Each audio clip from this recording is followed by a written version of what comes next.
So ఇదివరకు ఎక్కువగా ఆడపిల్లనే అనేవారు. పిల్లలు పుట్టట్లేదంటే హిందీ సినిమాలో అయితే 'తు బాంఝ్ హై' అది ఇది అని చెప్పి మనకి హెవీ హెవీ డైలాగ్స్. ఇది అసలు గొడ్రాలంటారా తెలుగులో ఏదో? ఆ! గొడ్రాలు. యాహ్! అలా అని తిట్టేసేవాళ్ళు. ఆ! కానీ ఇప్పుడు చూస్తుంటే మేల్ ఇన్‌ఫర్టిలిటీ పెరుగుతోంది. సో ఎక్కువగా మీరేం చూస్తున్నారు? 50, 50 అంటారా?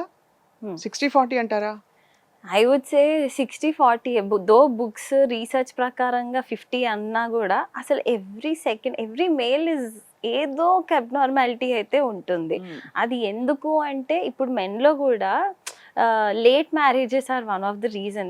ఇది వరకు they used to get married before 25 young ఏజ్‌లో పెళ్ళిళ్ళు చేసుకునేవాళ్ళు. అంటే ఇది వరకు అంటే my reference is to back to 20 years back. అదే. అదే. బట్ ఇప్పుడు ఆఫ్టర్ 30 to 40 ఇయర్స్ మధ్యలో పెళ్ళిళ్ళు చేసుకునే వాళ్ళే ఎక్కువగా ఉంటున్నారు.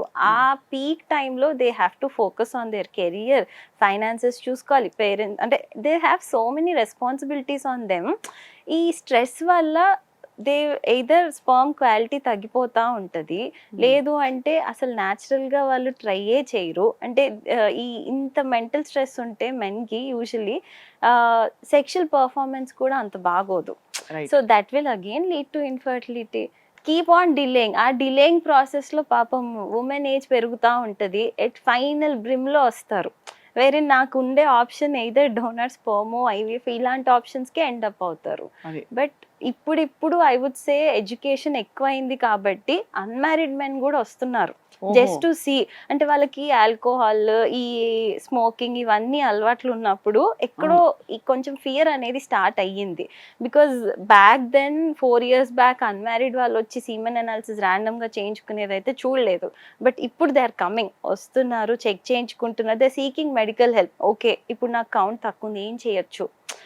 ఎలాంటి లైఫ్ స్టైల్‌ని నేను పాటించాలి? ఆర్ నా వర్క్ ఎలా ఉండాలి? అంటే ఇవన్నీ they are focusing now.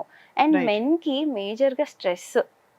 Stress is the stress biggest is thing the గదా! బిగ్గెస్ట్ థింగ్ అంటే అది అసలు. Quality of their sperm also goes down అంటారు. గోస్ డౌన్ మెడికల్లీ మీరు because of yes yeah! Definitely. And smoking వల్ల testosterone levels తగ్గిపోతాయి. Smoking, alcohol కూడా big. Alcohol but yeah! More of tobacco వల్ల అయితే డెఫినెట్‌లీ టెస్టోస్టిరాన్ లెవెల్స్ తగ్గిపోతాయి. అంటే ఒక సిగరెట్, 2 సిగరెట్‌లు కూడా అది ఇట్ ఈస్ ప్రూవెనా అండి? అంటే ఇది ఎలా ఉంటదంటే కొందరు అడుగుతారు. మరి నా ఫ్రెండ్ చైన్ స్మోకర్ రోజు ఆ! డబ్బాలు డబ్బాలు బోలెడు మంది పిల్లలు కాలుస్తాడు. పుట్టేసారంటారు. పిల్లలు పుట్టేసారు. బట్ నాకెందుకు అని. It is individualised. ఒక్కొక్కళ్ళ బాడీ ఒక్కొక్కలాగా ఉంటది. ఈ స్మోకింగ్ అనేది నీకు ఎఫెక్ట్ అవుతుంది అంటే నువ్వు ఆపేయాల్సిందే. అదే. లేదు ఒకటి కాలువచ్చా, రెండన్నా స్మోక్ చేయొచ్చా అంటే that will impact. If something is impacting you definitely you should stop it.